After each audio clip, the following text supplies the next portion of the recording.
আসলে কি বলেন তো, জীবনে সবাই কিছু না কিছু করতে চায়, কিন্তু কজন আর সাকসেস হয় বলুন? হ্যাঁ, মানছি কষ্ট করলে সাকসেস একদিন ঠিক পাবে, কিন্তু আপাতত আমার সাকসেসের জন্য আপনাদের হেল্প খুবই প্রয়োজন। তাই ভিডিওটি পুরো দেখার পর কমেন্ট করে জানাবেন কেমন হয়েছে। যদি কোনো ভুল হয়ে থাকে তাহলে আগে থেকেই সরি। বাই দ্য ওয়ে, আমার এই ব্লগে আপনাদের সবাইকে স্বাগত।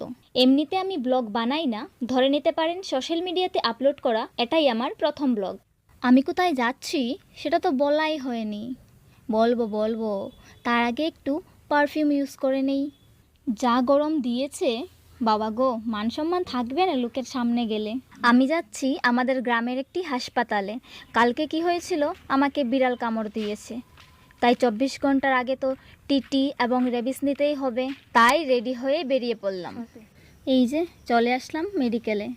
এই মেডিকেল কিন্তু খুবই স্বচ্ছ।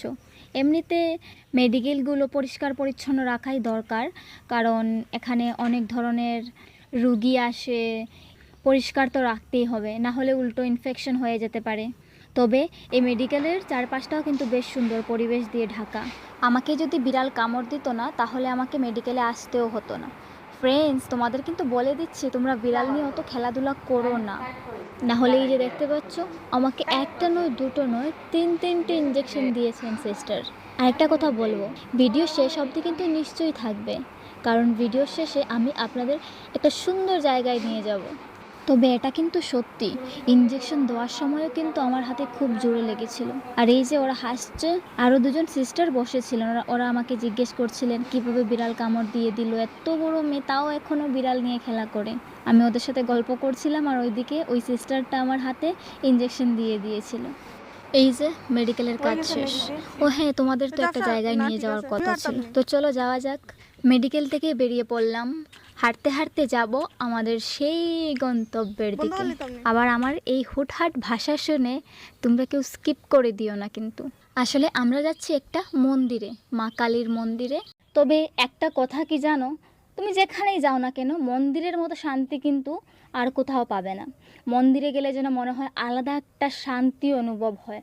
সব কিছু শান্ত, চারিদিক ঠান্ডা, মানে এই শান্তিটা অন্য কোথাও তুমি পাবে না। জানি না কার কীরকম লাগে, বাট আমি তো একটা সুন্দর অনুভূতি খুঁজে পাই। মন্দিরের ভেতরটা আজকে পুরোই ফাঁকা। এমনিতেও মন্দিরে তেমন লোকজন দেখতে পাওয়া যায় না। তো গাইস, কেমন আছে সবাই? আশা করি সবাই ভালো আছে। আমি আজকে চলে এসেছি আরও একটি সুন্দর একটি মন্দিরে, যার দর্শন তোমাদের সবাই কিন্তু করতে পারবে। তোমরা সবাই সুন্দর, মন্দিরটা কিন্তু খুবই সুন্দর এবং খুবই পুরাতন, এবং এই মন্দিরটা কিন্তু খুবই জাগ্রত, মা কালীর মন্দির। তোমাদেরকে চলো আমার সাথে, তোমরাও দর্শন করে নেবে। পুরো মন্দিরটা ভালো করে চারিদিক ঘুরে ফিরে আমি তোমাদের দেখাবো। তবে একটা কথা তোমাদের বলবো, আমার এই ভিডিও দেখে যদি তোমরা পজিটিভ ট্রিট দাও আমাকে, তাহলে আমি ভিডিও বানাতে আরও উৎসাহী হব। কি বলো তো, একেবারেই তো আর কেউ কোনো কাজ শিখে যায় না, না? যে কোনো কাজ শিখতে হলে একটু সময় লাগে। হয়তো আমার ভয়েস ভালো হচ্ছে না, বা আমি ভালো করে গুছিয়ে বলতে পারছি না, অনেক অনেক প্রবলেম থাকতে পারে, বা ভিডিও ভালো হচ্ছে না, ভিডিও করা সব অনেক মানে হাত কাঁপছে, অনেক কিছু, অনেক প্রবলেম থাকতে পারে। কিন্তু তোমরা যদি আমাকে পজিটিভলি নাও, উৎসাহটা বাড়াও, তাহলে আমি এরকম ভিডিও আরও বানাতে উৎসাহী হব, আরও বানানোর চেষ্টা করব। আর ধীরে ধীরে হয়তো আমারও ব্লগগুলো খুব সুন্দর হয়ে উঠবে। জানি প্রথম ব্লগ সুন্দর হবে না, একটু অগুছালো হবে, কিন্তু তোমাদের হেল্প কিন্তু খুবই প্রয়োজন। তোমরা পাশে থাকলে সব করতে পারবো। মন্দিরে প্রদক্ষিণ করে প্রণাম করাটা আমার ছোটোবেলার অভ্যাস। তাই যেই মন্দিরেই যাই না কেন প্রদক্ষিণ আমি করবই, আর সাথে দেখে দেখে প্রত্যেকটা ঘন্টা বাজাবো। তবে এইরকম প্রণাম অনেকেই করে, কিন্তু আমি যদি ভুল করে কোনো দিন এরকম না করি বা প্রত্যেকটা ঘন্টা না বাজাই, তাহলে বাড়ি এসে আমার শান্তি নেই। শুধু ওই কথাগুলো মনে হবে, ইস কেন প্রদক্ষিণ করলাম না, মনটা অস্থির অস্থির হয়ে থাকবে।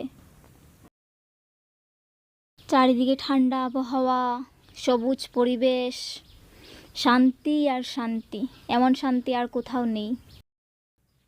আশা করছি মন্দিরটা তোমরা সবাই দেখে নিয়েছো, আর আজকে গরমও কিন্তু খুব বেশি দিয়েছে, যা রোদ্দুর উঠেছে, মানে এত গরম, অনেক গরম লাগছে। চলো আবার তোমাদের মন্দিরটা একটু ভালো করে দেখিয়ে নিই। তোমরা যদি কখনো এখানে আসতে চাও তাহলে আসতে পারবে, এসে ঘুরে যেতে পারো। খুব সুন্দর কিন্তু জায়গাটা, আশেপাশের পরিবেশটাও খুব সুন্দর, তোমরা এসে ঘুরে যেতে পারো। আর এমনিতেও পরিবেশের মধ্যে মন্দির থাকলে তার সৌন্দর্য অন্যরকম থাকে। আর এই যে আমাকে দেখো, একটু পাগলামো করে নিই, যেহেতু এখন চলে যাওয়ার পালা, চলে যাব, বাড়িও যেতে লাগবে, না হলে আবার মা বকাবকি করবে, তাই চলে যাচ্ছি। এই যে আমরা মন্দির থেকে বেরিয়ে পড়লাম। আর তোমরা কিন্তু অবশ্যই কমেন্ট করে বলবে আমার ভিডিওটা কেমন লেগেছে। তোমাদের কমেন্টের উপরে কিন্তু ডিপেন্ড করে আমি আরও এরকম ব্লগ বানাবো কি না। আর হ্যাঁ, তোমরা যদি আসতে চাও এই মন্দিরের ডিটেলসটা আমি ডিসক্রিপশনে দিয়ে দেবো। ততক্ষণের জন্য টাটা, বাই বাই।